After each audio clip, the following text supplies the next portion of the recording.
Welcome guys. So in today's video we're going to explore more about the file system. So let's just jump right into it, but before that I just want to mention just one thing that I forgot to mention in the previous video. The command change directory, which is nothing but cd. You can do another cool feature with it, which is that if you do cd and a dash, just a dash, what it does, it changes the directory into the previous directory that you CD'd it into before, change directory into before. So in my case, and before I had changed my directory to bin, so now when I did cd slash or cd dash, what it did is it changed the directory from the current directory, which is nothing but the home directory, to my previous directory, whatever I had done before, which is bin. So it's another cool feature that the terminal provides to us. Okay, so let's just change directory into the current directory, the home directory I mean. Okay, so now in this video we're going to explore three other commands, the list command, the file command, and the less command. So let's just jump right into it. So another really useful command that you guys will most probably use is the list command. The list command is indicated by the letters ls. And if you just press ls, it's going to show the current contents of the directory that you're in. In this case, in my home directory, I have all these folders, desktop, downloads, blah, blah, blah, right? The list command also takes in options. You guys remember options? The options are nothing but the preferences that I mentioned in the first video, and the syntax. I'm pretty sure I showed you guys in the first video, but in case you guys don't remember the command, format is command, options, and arguments. So in this case you can also give options for ls and also arguments for ls. We'll explore that more. So basically let's try options. So ls with the L option, the L here stands for long option.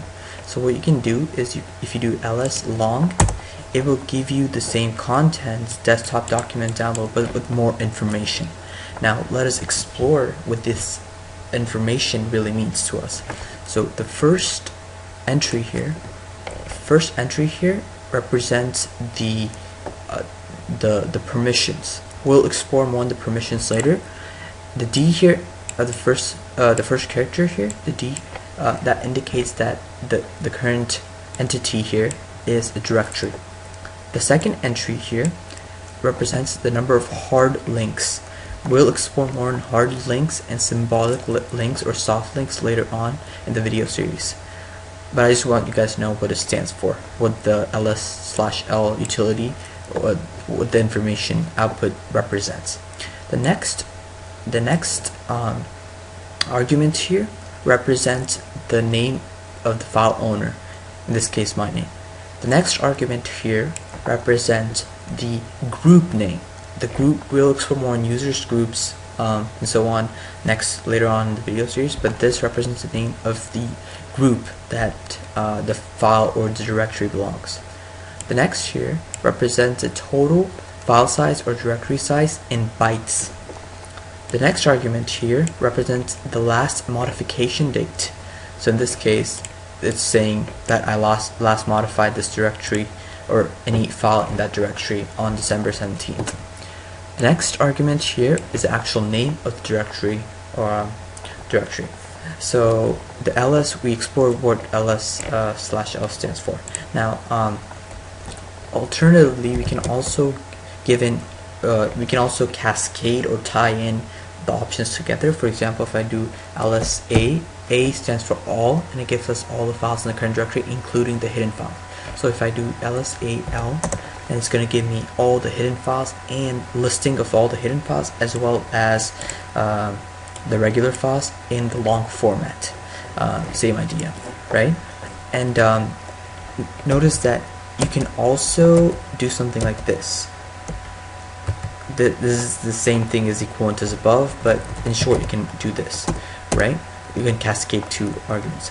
Alternatively, there's another thing called long format, which is essentially the same thing. So if you do ls reverse, if you want to view the content of the current directory in reverse order, you can do ls dash R. That's one option. Or you can type in reverse. Now this reverse, typing an entire word here, this is known as a long option. You can type in the long option, or you can type in the short option, whichever you feel comfortable with. So LSR gives you the listing in the reverse alphabetical order, right? So that's the basic idea. One other thing I want to mention, and the two other things I want to mention about are the commands file and the commands command less. Okay, so let's explore that. So the command file. The command file is used to describe what the current file is. So for example, if you change your directory into user include, and then or let's just change user bin actually. So if I do ls here, the listing command, it shows me all the current included files, and you have no idea what these files are. Like for example, you don't know what these files are, the type of these files basically. You don't know the type of the files. So in order to find that out, another useful command is file. So if you file, for example, and say I want to find, I don't know, for the command Yelp, right? So if I do file Yelp, notice here it gives me that Yelp is an Intel dynamically linked file. So it's dynamically linked library file. So it's this file, and you found that out by using the command file. And so basically the file is a really useful tool if you want to find out what type a given file is, and you have no idea what it stands for, or like what type is it. Then in this case we demonstrate using the Yelp file.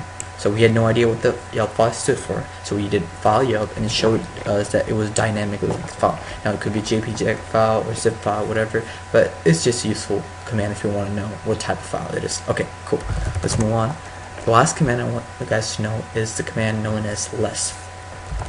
Now there's less, and there's also one more thing called more, but people usually use less. But these special commands are known as pagers, right?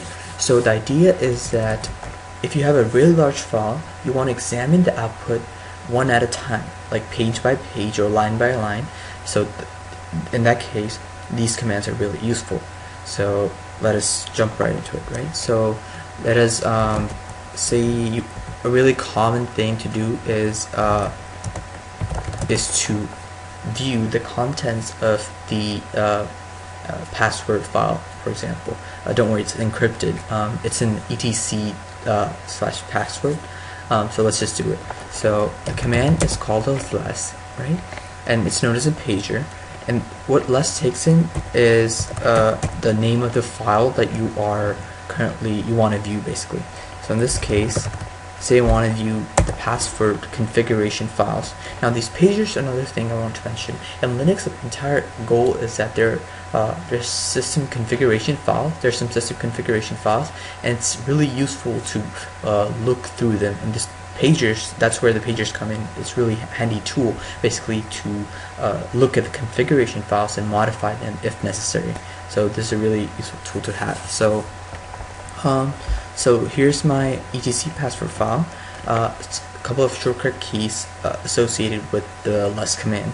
So if you do n, that stands for let's start from the beginning. So just doing up and down arrow keys, those go one line at a time. You can go up arrow is one line, the above line, and down arrow is the below line. And if you want to scroll pages, you can do page up or page down, or B, which is page up, and spacebar, just page down. If you do backslash and you start to enter something, that means that you can type in an expression to be searched, and pressing N gives you the next sequence in that whatever you searched, and then B goes back and searches for the previous occurrence of that. G takes you, just G by itself, the lowercase g, just takes you to the beginning of the document or the file that you're looking at. and capital G, which is Shift G, takes you at the end of the document that you're searching on. So that's pretty much it. I think I covered all the commands that I wanted to in this video. Yeah, hope that helped, and that's it, I think. Yeah, hope that helped. So we explored pagers, which are really useful programs that you can use to browse configuration files or any other files, and the shortcuts associated with them. We also explored many commands like file and list. The list, we examined what it stood for and stuff. The output we examined what each individual column in the output stood for, and we explored long and short options, and we also explored the file command, which gives you the name of the file. Okay, and hope this video helped. Thanks for watching, and I'll see you guys soon. Bye bye.